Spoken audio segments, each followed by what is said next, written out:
we became the revolution bar. So people would go protest, come, have a beer, relax a bit, go to the bathroom, freshen up, go back, get hit with tear gas, come back. Clean it with some beer. So yeah, absolutely. Then at some point it got quite violent and we had to shut down and open.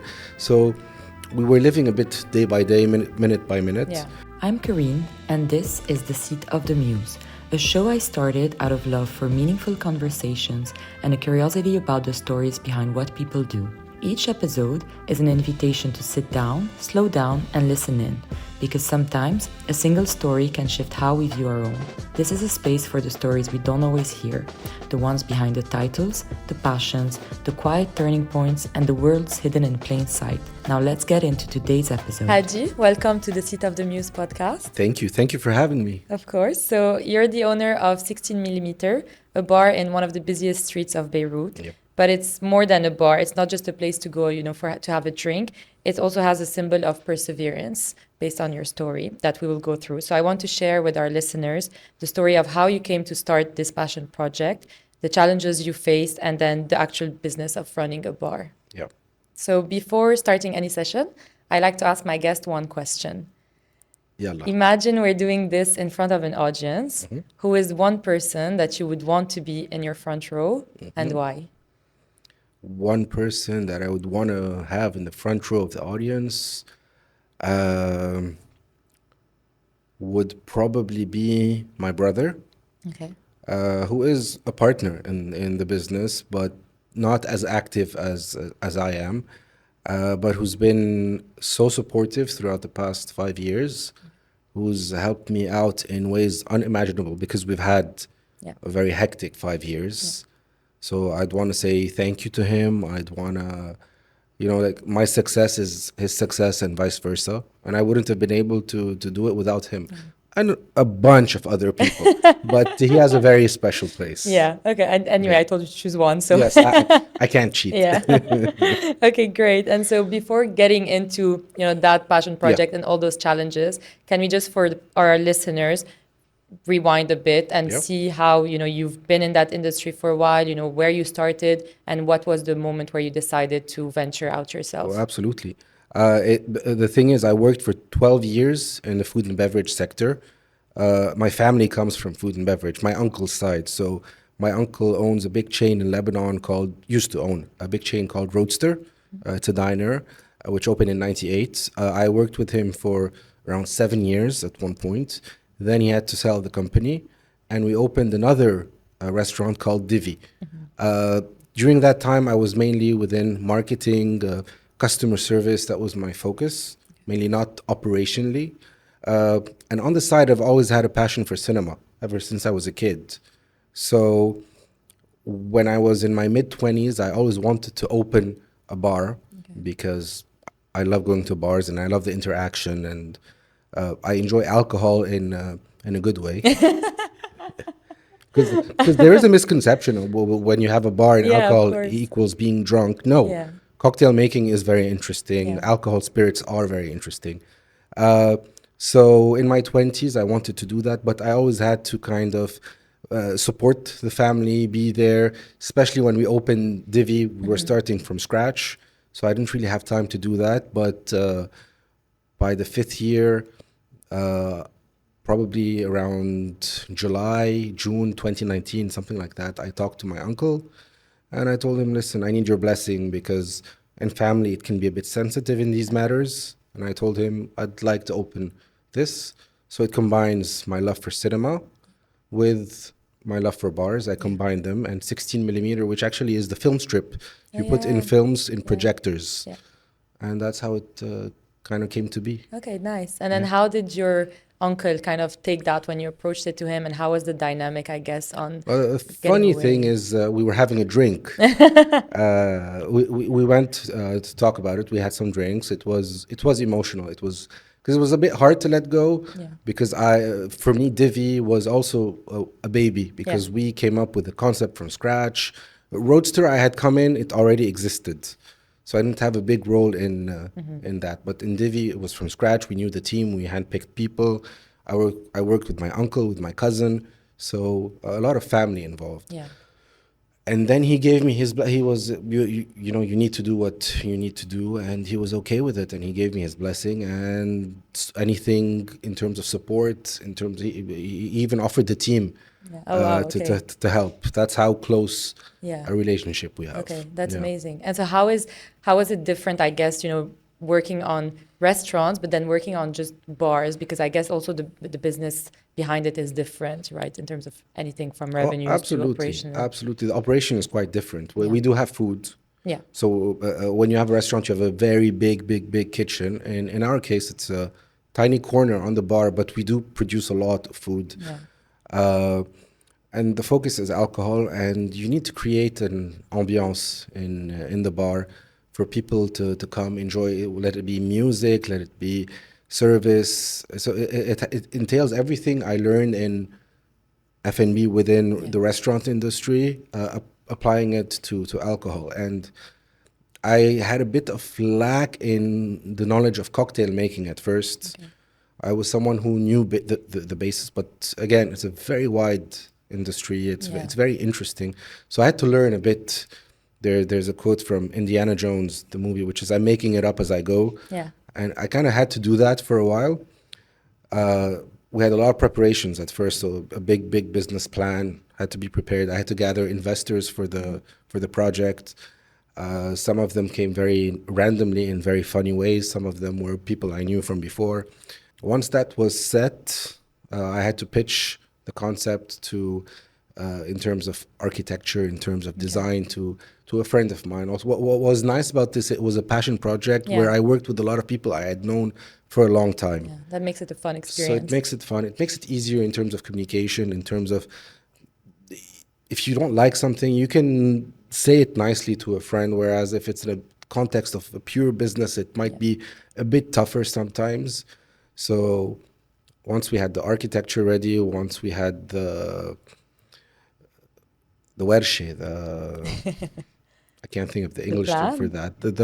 The actual location, the site. When we started building the site itself, we also had a team that prepared everything, and we had a couple of months to prepare, and by October 2019, we launched the place.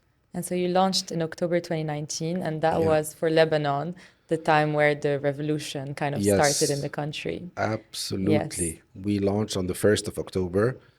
It was amazing. We were understaffed, but we launched. It was a beautiful night. We went home, and little did we know that a couple of weeks later, Lebanon would never be the same again. Yeah. So we had the revolution, which started on the 17th of October. We shut down the place the first couple of days, 2-3 days, because we didn't know what it was at the time. Yeah. It was a bit violent. The day it happened was when I remember the place was fairly empty. I had 2 friends there, and they wanted to impose the WhatsApp tax. Okay. Oh yeah. Oh and that's what launched. Yeah. That wasn't the main reason, but that was the catalyst, if you want, the cherry on top. Absolutely. And I made like a joke, guys, this is on the house because you're gonna have to pay WhatsApp. Very bad joke in retrospect. And so it started to get violent a bit the first 2-3 days, but then it cooled down and people started to go to the streets. We were able to reopen, and without any agenda or anything, because we were in Gemmayzeh, which is close to downtown where people were protesting, we became the revolution bar. So people would go protest, come, have a beer, relax a bit, go to the bathroom, freshen up, go back, get hit with tear gas, come back. And it with some beer. So yeah, absolutely. But then at some point it got quite violent, and we had to shut down and open. So we were living a bit day by day, minute by minute. Yeah. But people were there, people enjoyed the place, and little did we know that also other things would happen, not just on a local level, on a global level. On a global level, yeah, no, of course. I think you've had that was kind of maybe the first challenge that you faced. But then so in those situations, because also obviously, I think it was at that time that also inflation kind of picked up in the country, devaluation of the lira. So how do you manage that from, I guess, a business side, Yeah. like handling the prices, inventory, and everything that comes Yeah. with it? At first, again, a lot of questions because this is not something we're supposed to be programmed Yeah, with. You're supposed to be ready for problems and issues, but not, I think, at this not that scale and scale. magnitude, and especially for a first business on a solo kind of level. When it came to stocks of things, we kind of got a bit of things extra. When inflation started, what we would do is go to supermarkets, not rely on suppliers, Okay. and try to look for things which might be a bit cheaper. Let's say this is not a product placement, but let's Yeah. say a bottle of Jameson whiskey, because again, supermarkets didn't know what to do and so on. Yeah. So we would find like bottles for cheaper, get them from the Yeah. supermarkets and whatnot, and stock up for a while. Uh, and then when the lira really started to play, that's a bit later on, we would change prices every day, two, Wow. 3 times per day. And for people, it seems easy, but you have to go on the system, change item by Wow. item, and you have around 400 items on the system. So that was very tiring for the team. Uh, Things became a bit easier and cooler when they dollarized everything. Yes. Because once you dollarize everything, all you need to do is go into the system, just put the rate, and automatically everything is going to Automatically. change. So that really helped us. Yeah.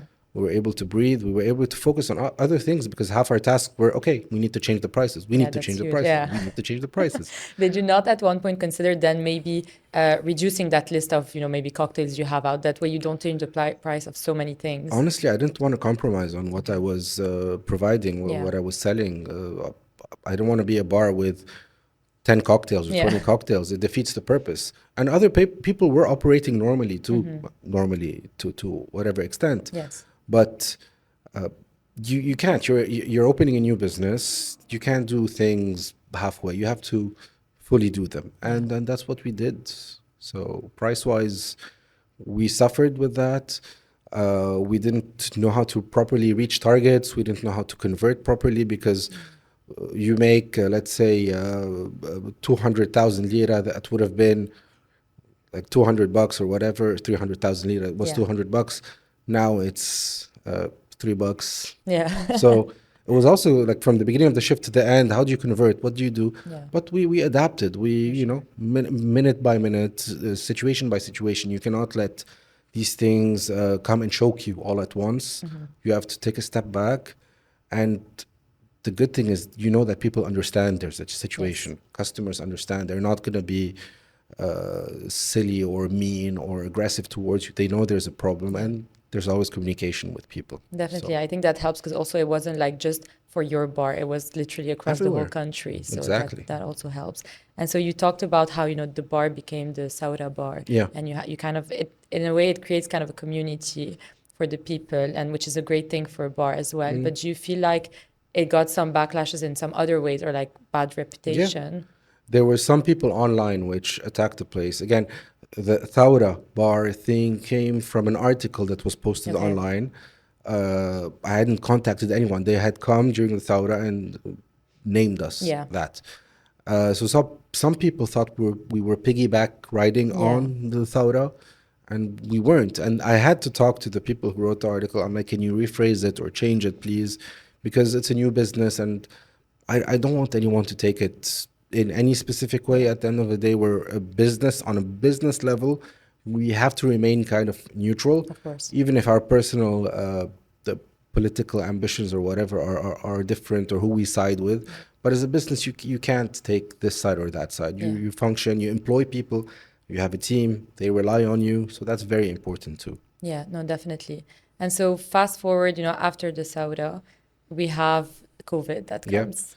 We And have that's a different thing. You go from having a community kind of bar with a lot of people to a full shut down and kind of no one in there. So how did you kind of navigate that part? It was quite tough.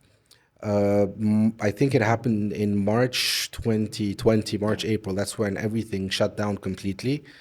And in our business, we cannot work from home with what we do, especially with alcohol. With food, it's a bit easier. Yeah. You can deliver food. Our food menu was not as developed as it is today. So we had to stay home. We had to be patient. We had to wait. I was always in contact with the team. Whenever we had the chance or opportunity to go do something or work on or whatever to keep ourselves busy, because the problem with COVID is we didn't know when we were supposed to reopen. Yeah. It's not like, okay, you have to stay home for 4 months and then open. There was no date, there was nothing. And that's also very stressful. So we had to minimize the costs of the place and prepare as much as we could. Once the vaccine came out and we were able to go out a bit more, we had the 50% capacity thing, which also wasn't very easy. Yeah. But we dealt with it to the best of our capacities. People were, again, because we're all going through this all together, people were understanding, people were patient, and we were able to reoperate as soon as things, cooled off. Yeah. But like everyone else, we were able to make it. And we're very lucky. I don't think everyone has this privilege or chance. The landlords who we rent from were very flexible with us, have always been very flexible with us in terms of what's been going on with the country. So we initially started to pay a specific amount for rent. This is pre-everything. Okay. And then when everything changed, they were nice enough to rechange it to something more logical and more adaptable to the situation of the country. They were patient during that period for payments. So I've had that as a blessing too.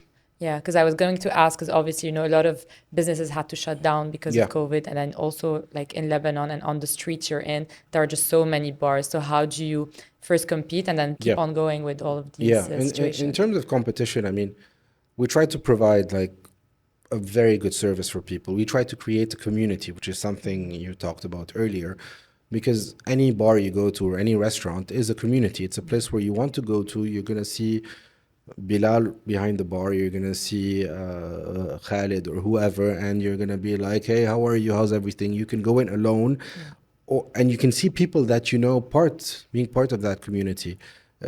You have to be comfortable in the place. And even when you get there, they know what your drink is, and they just you don't even have to order your drink. They just know you. And we wanted people to forget everything going on in the country, especially later on during the war that recently happened.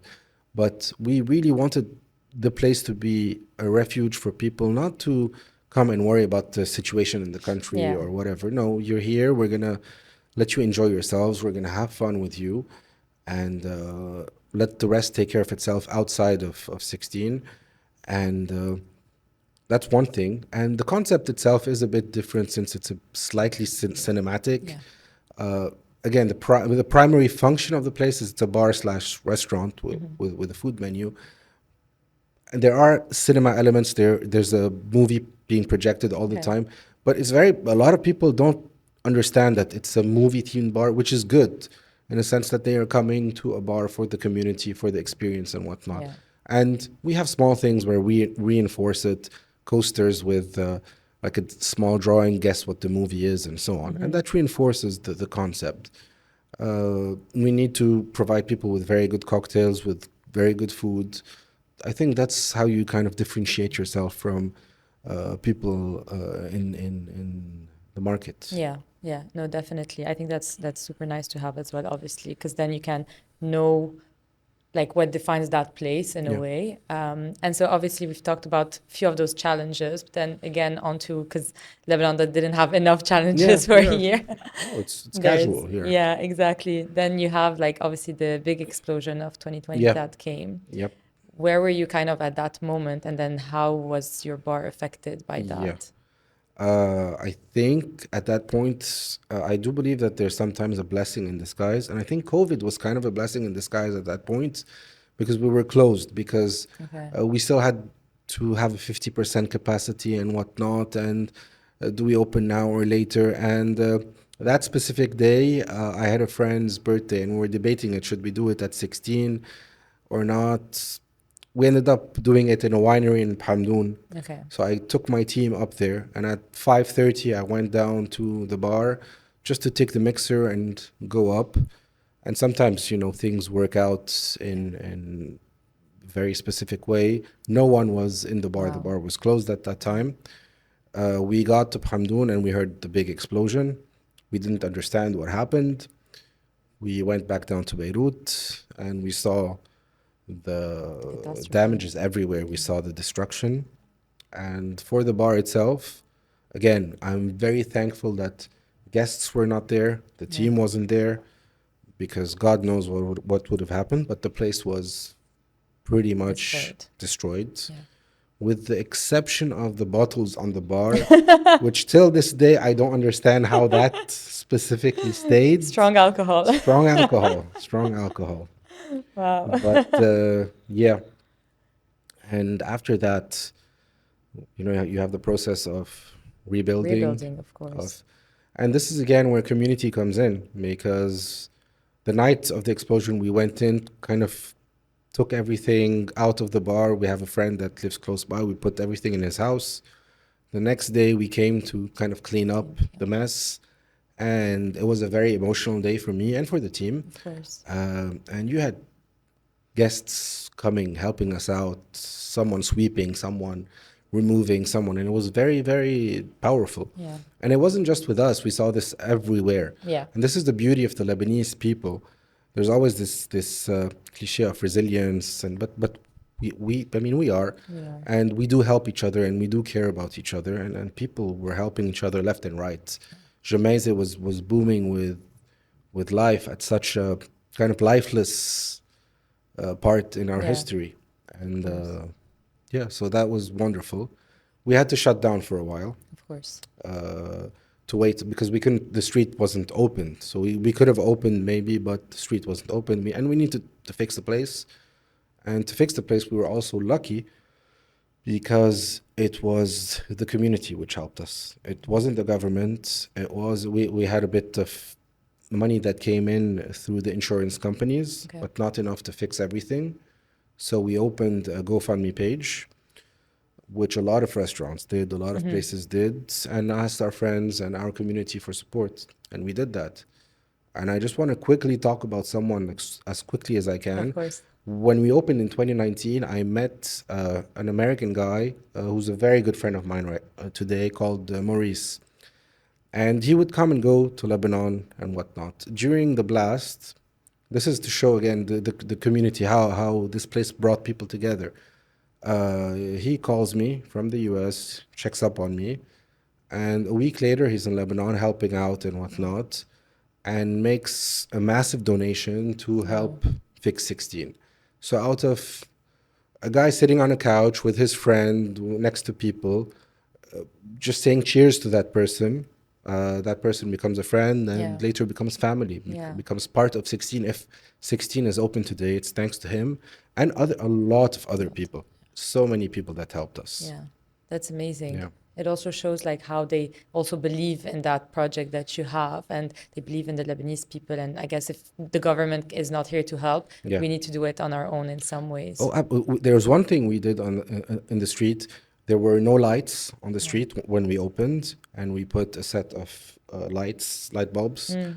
And we had a neighbor that was pissed off at us, and she was shouting at us, so we had to remove them. For the first time in the history of Lebanon, maybe, the police came and said, "Thank you, you're putting lights on the streets." Oh, wow. Yeah. Otherwise they would fine you, Yeah. You're not allowed to do that. They were Of like, course. "No, you're doing good for the street." So it's we need sometimes to do something to move our butts and make the change. Of course, So, yeah. of course, especially after all of everything we've been through. And then so in kind of this situation, that at any point did you feel like helpless, or like that you wanted to give up, and then like because you've been through so much since you opened the bar, did you want to just like put it all on the side and just stop? Definitely. There were times where I'm like, screw this, I can't do it anymore. But again, when you have the right support system, let it be my brother is sitting in front of us, or my mom, my dad, my friends, and again, seeing people care so much. And again, there is always this thing in the back of my head, which is my team. The place is nothing without my team. I'm not there every single night. They are preparing the cocktails. They are talking to people. They are the ones involved. These people support families, their parents, their spouses, and so on and so forth. So I had to keep going also for them. Even if we were barely making money, even if we were just breaking even or whatever, as long as we're okay. We're not in the red. Yeah. It's all right. Be patient. Time will come. And my business partners were also very understanding, because when you have a business, the fiscal year ends and like divide the dividends Yes. based on percentages. We didn't do that until much, much, much later, Okay. because we waited. Because again, we knew there was a situation. No one specifically asked, I want to get paid now. No, they know that we need to make a few Yeah. sacrifices to survive as a business, and that's what they did. So again, the stars aligned in the In your proper favor. manner. Yeah. That's great. I mean, honestly.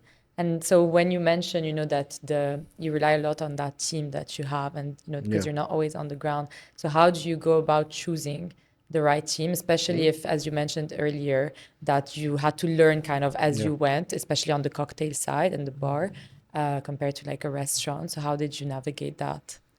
At first, we it's not that we made a few mistakes, but I had a different mindset in recruiting. I wanted to recruit people with a lot of experience and Okay. so on and so forth.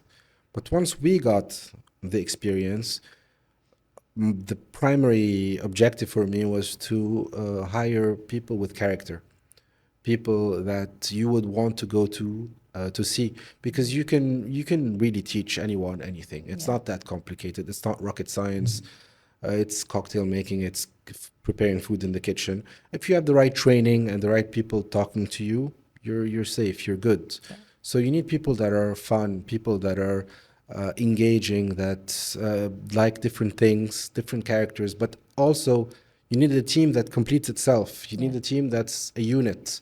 Because at one point we had a team and there were like, not gangs, because we're not 60 employees, we're like 7, 8 employees. Yeah. But you had a clique of two, three people.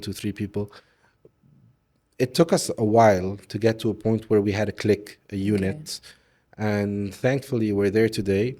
And we have a very good base. We have a really good manager called Bilal, who's doing a remarkable job with the team, training them. And we've had people for a while. So again, when your business lives for a certain amount of time and you've had them for a while with you, they know the place inside out, and they can focus on new members, on giving that spirit to Yeah. them, and they even share that with the guests, the customers. So it's as simple as that. They have to be, pretty young, pretty much the same age. They're university students, the majority Okay. of them, 19, 20, 21, 22. And Close to the legal age to drink, if there is such in, thing In, here. I Lebanon, mean, at in least. Lebanon, the legal Yeah. age is 18, Yeah. not like in the US. Yeah, exactly. They have, because again, it's alcohol, it's Yeah. a bar. When you prepare a cocktail, you need to taste it Yeah, to exactly. make sure that things are okay. So we can't hire anyone under 18. Yeah, of course. Just to put it out there. Yeah. Yeah. And so if you had any maybe advice to someone looking to open a bar, whether specifically, in Lebanon or just in general, Yeah. what are some things maybe you learned along the way that you wouldn't have expected or that are important to just have in mind? Expect the unexpected. Listen, funny story. I think 2 years ago, a customer came and asked me, he wanted to open a bar, and I was very negative. I told him, you shouldn't do it. With everything going on in the country, forget about it. And I was in a not depressive phase, but I was kind of down Yeah, of then. course. But now, today, with everything that's happened, it does make you understand how to think on your feet. It makes you learn, okay, I need to cut costs. Where do I cut costs? How do I cut costs? It makes you a better businessman. Yeah. For people who want to open something now with the whole situation in the country, I think, and I hope, again, you never know in this Yeah. country, but I think and hope that things are moving in the right direction. So today, if you have a solid business plan and you have a solid vision to what you want to do and you hire the right people, you open in the right location, I think you can do anything. Yeah. There's a lot of potential in this country. The Gemmayzeh, the street where we're Yeah. on, has had a lot of bars that have opened, a lot of restaurants that have opened. It's a very successful street. Most of the places are doing very well. So it's just a question of that. Okay. And so that's a nice way to wrap things up Yeah. with my final question. So if you were to have a conversation today with your 18-year-old self, Yeah. what would you tell him? I'd tell him drink more. No, no, joking. No, I'd tell him to be patient. Don't skip steps. Things do happen for a reason, as cliche again as that Yeah. might sound, but they do. It's true. Work hard, believe in yourself, surround yourself with the right people. Uh, work hard, work hard. Don't give up, and things will have a funny way of working out at some point. Yeah, that's very true. I feel like the stars kind of align in Yeah, some way and you arrive where you're meant to be exactly. ultimately. Yep. That's great. Well, thank you so much, Hady, for sharing your story with us Thank you. today. And I hope anyone either in Lebanon or visiting Lebanon who hasn't yet been to Yes. 16 millimeter needs to go check it out. Please I pass know by. I'll be having a drink this weekend there. Can't wait. Yeah, of course. Well, thank you so much. It Thank was you. great. You've been listening to The Seat of the Muse, and I'm so grateful you chose to spend this time with me. If something stirred you today, a thought, a feeling, a question, I'd love for you to subscribe and follow on your favorite platform, leave a review, and even share this episode with a friend. Your support truly fuels this space and helps invite more voices to sit down with me. Until next time, stay curious.